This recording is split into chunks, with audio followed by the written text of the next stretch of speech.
you know there are just 3 buckets of money that everybody needs to obtain financial freedom? It's 2025, folks. Let's talk about how to save and how to plan so that you are financially free for the rest of your life.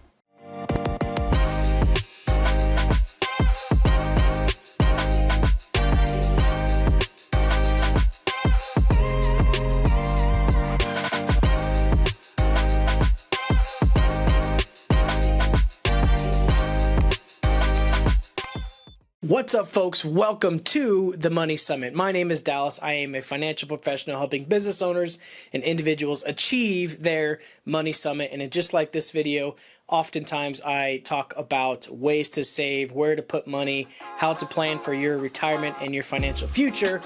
So if you're interested in any of that, consider subscribing. For now, let's jump into what I call the 3 money bucket rule.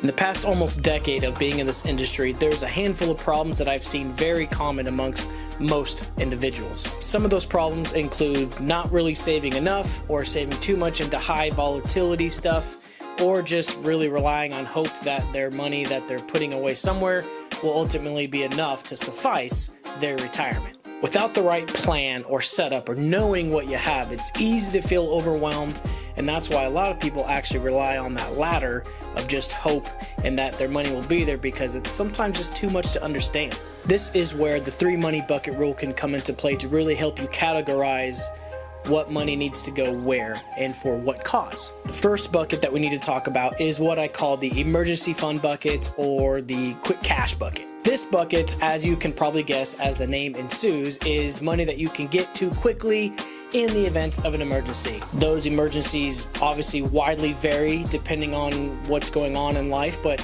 medical bills or emergencies, car repairs, things of that nature. Maybe something happened with the family, you've got to get on a plane real quick and you need $2,000 because costs of everything are just absurd. You need quick cash in order to do that. Another thing that the emergency fund bucket can help with is if you're suddenly out of a job or your pay is drastically decreased.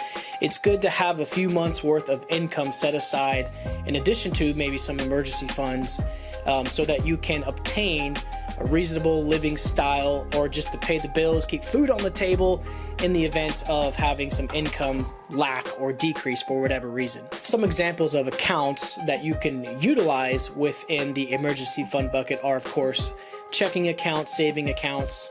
I recommend just having cash on hand in case you need a couple $1,000 right now, cash on hand, not necessarily on your person, but maybe in a safe or deposit box in your home. The other thing that you can actually utilize in this category is the cash value within your life insurance policy. Depending on how it's structured and depending on what you and your agent have designed that policy to do for you, you can access the cash tax-free. You don't got to worry about that. I recommend paying that back if you want to achieve your life insurance / retirement goals, but that's in a different video, which we'll talk more about later down the road. Now that we have established the first bucket of money, the second bucket of money that everybody needs is what I call the LTR bucket, or the long-term retirement bucket. This bucket is specifically designed for your retirement income. Any money that you're setting aside specifically for retirement, you cannot afford to lose it, because you're quite literally relying on it for the rest of your life. This is my wheelhouse. This is where I help a lot of people. All my clients fall into this bucket. Of course, we talk about the other buckets, but this is where I help people. And in this category, we'll often use things like traditional IRAs, Roth IRAs, 403Bs if you're in the school district, simple IRAs, SEP IRAs for business owners, and of course, life insurance is actually a huge tool in this category. What makes this bucket really important for me and my clients is that I often use what's called a fixed index strategy, which allows you to earn interest on the upside of the market. Now, you're probably going to get 50 to 80% of the upside of the market, and I'm being conservative here, but let's just say the market goes up 10%, you're probably going to get maybe 6, 7, 8%, but the market crashes 20%, you then have a fixed rate of 0. So you, of course, are not really making much with 0%, but you're never losing what you have. Remember when I said you're quite literally relying on this money to be there no matter what? That guarantee no loss solidifies that. Once we know the second bucket is taken care of, you know exactly what you're getting in retirement, you know what you need, and you know what you're getting. That leads us to the third bucket, which is what I call the play bucket, or the slush fund. And just like the name of this bucket suggests, this is the money that you can play with. This is the money that you can afford to lose because the first two buckets have been taken care of. Something to know in this bucket though is when you're playing with stocks or mutual funds and things of that nature, nothing is guaranteed, nothing is secure, anything can happen with this money. You could lose it, but there's also a good chance of getting some high gains within this bucket as well. So if you're really interested in this one startup company that just went public and you want to buy some stocks, that's perfectly fine. Just make sure that your first two buckets are taken care of so you can potentially afford the loss, if there is one, with that stock portfolio. Now, I should note this is not my wheelhouse. I do not work with variable markets. I do not set up stock accounts or mutual funds or anything of that nature. I have colleagues to do that. Personally, I do not. But I can tell you some examples as to what most people do within this bucket. A lot of times people will have 401ks or different employer plans. And unless those plans are specifically designed to give you a guaranteed income, in my opinion, they fall under this play bucket category because you're not certainty of what you're going to gain, and you're certainly not certain as to what you're going to lose or not have in the event of market crash or volatility. So things like straight stocks, mutual funds, crypto, things of that nature fall directly into this category.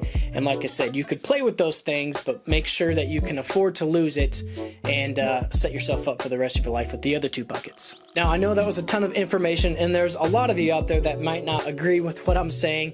I'm only telling you what I have found to be true for myself and for my clients. And you might be thinking, how can I make sure I have money in each one of these categories while keeping an emergency fund, while making sure retirement is good, while living life now and making sure that I'm satisfied today? There definitely is a lot to learn here, and there definitely is a lot to it, but I suggest starting simple.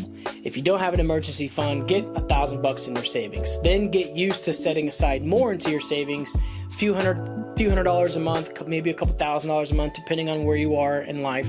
Get used to the idea of setting aside more funds.